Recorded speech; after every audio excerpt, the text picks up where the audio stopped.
দিব না?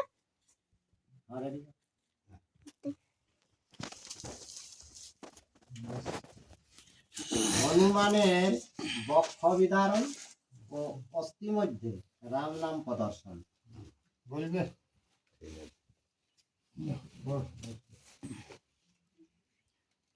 চোখ চোখ না করতে থাকবো তো গিয়ে রাখ।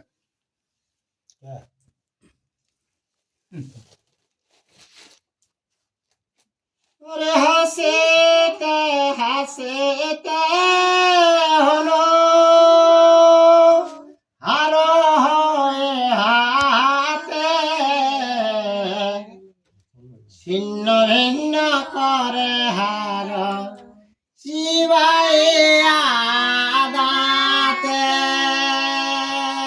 তো হনুমানের গলায় যখন মা জানকী হাতটা দিয়ে দিল তখন সবাই ওর দিকে তাকাইলো, কিন্তু তাকাইছে তখন সেই হাতটাকে গলা টালে খুলে নিয়ে আর হাতে হনুমানে, আর ওই মনে মনে হাসছে। ও হাসিতে হাসিতে কি করলো, ওই মালাটাকে মানে ছিন্ন ভিন্ন ছিঁড়ি ছাড়ি ইধার উধার করে ফেলতে আরম্ভ করে। দেখে অনুরাগ করবা হাসে না খানা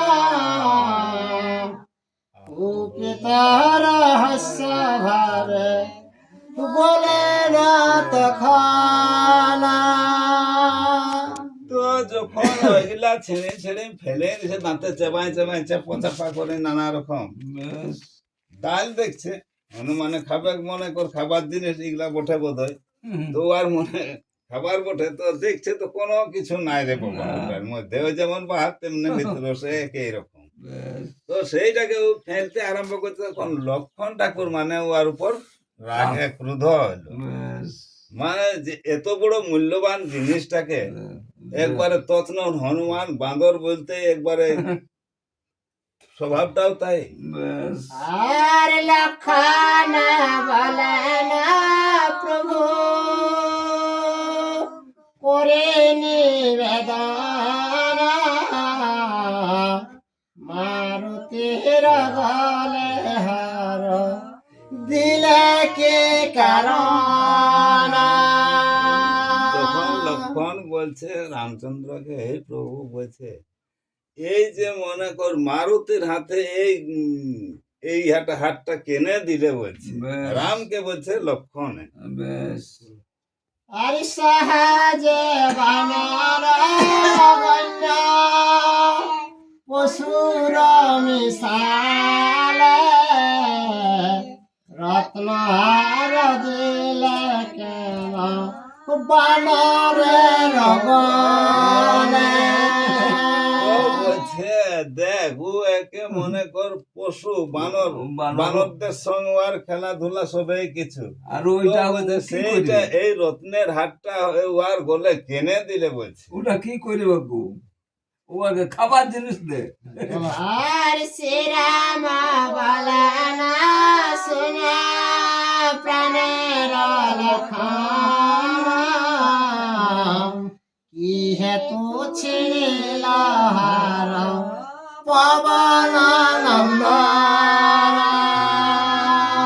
প্রভু রামচন্দ্র তখন ভাই লক্ষণকে বলছে, ভাই লক্ষণ যে পবন নন্দন যে ওই হাতটাকে কি হেতু ছিঁড়ি ফেললো সেইটা বলছে। ইহারা বৃত্তান্ত হনুমান ভালো জানে জিজ্ঞাসা হনুমান স্বভাবিদ্যমানে। তো বলছে এই হারের মূল্যটা সব কিছু জানে বলছে হনুমান, কিন্তু তাকে জিজ্ঞাসা করে দেখো এই স্বভাবিক মানে সবাই আছো, ওকে জিজ্ঞাসা কি কারণে তুই ছিঁড়ি ছিঁড়ি ফেলছিস সেটা ওকে জিজ্ঞাসা করে। আরে হনুমান বলে শুনো ঠাকুর লক্ষণ বহু মূল্য বলিহার করেনু গ্রহণ।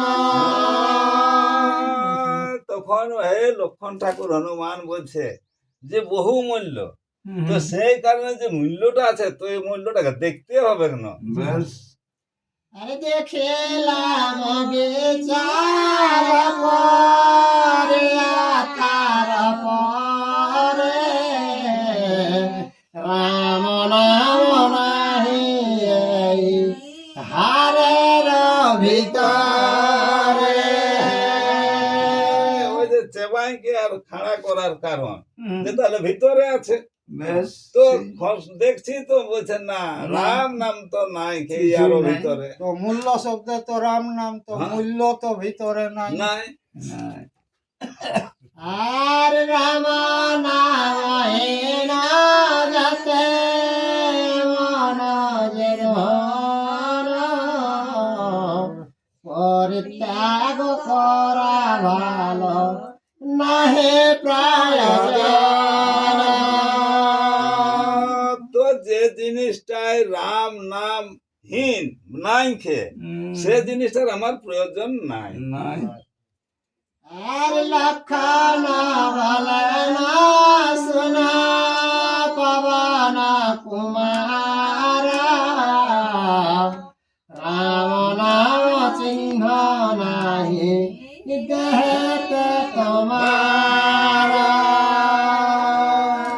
তারপরে লক্ষণ বলছে হে পবন নন্দন বলছে যে বলছে রাম নাম যেটা নাই সেটাকে আমি রাখি না, আমার প্রয়োজন নাই। বেশ তো তোর তো দেহের মধ্যে রাম নামের কোন চিহ্ন তো দেখাছে নাই। দেখা নাই। আর তবে কেন মিথ্যা দেহ করেছ ধারণ কলমর ত্যাগ কর পবন নন্দন। তাহলে তুমি এই দেহটা কেনে ধারণ করে কে আর আছো হে বলছে এটাকে ত্যাগ করেন তো রাম নাম যখন নাই বেশ তখন ওটা তো দরকারই নাই, তো এটাকে ত্যাগ করো। আর নখে চিরি কলে বর করিল বিদার সভা মধ্যে দেখাইল বিদারে যখন লক্ষণ ওই কথাটা বললো বেশ এটাই ত্যাগ করা উচিত, বেশ। তখন নখ তো বড় বড় সেইগুলানে বুকটাকে বিদারুণ করে নিয়ে আর মানে সভার মাঝে সবকে দেখাইল তারে দয়ে রাম সীতা। আর এতে শুনিয়া তবে পবন কুমার নখে চিরে কলে বর করিল বিদার সভা মধ্যে দেখাইল বিদারে আবক্ষ অস্তিময় রাম নাম লেখা লক্ষ লক্ষ। সবার মধ্যে যখন নখে বিদারুণ করে নিয়ে আর বুকটাকে ইয়াক চিরে দিল, তো দেখছে সবার মধ্যে মনে কর রাম নাম লক্ষ লক্ষ লেখা আছে। বারো ঝাড়ের মাঝে লক্ষ লক্ষ রাম নাম লেখা আছে বারো ঝাড়ে। আর দেখিয়া সভার লোক হইল চমকিত অধমুখে লক্ষণর মহিলা সলজ্জিত।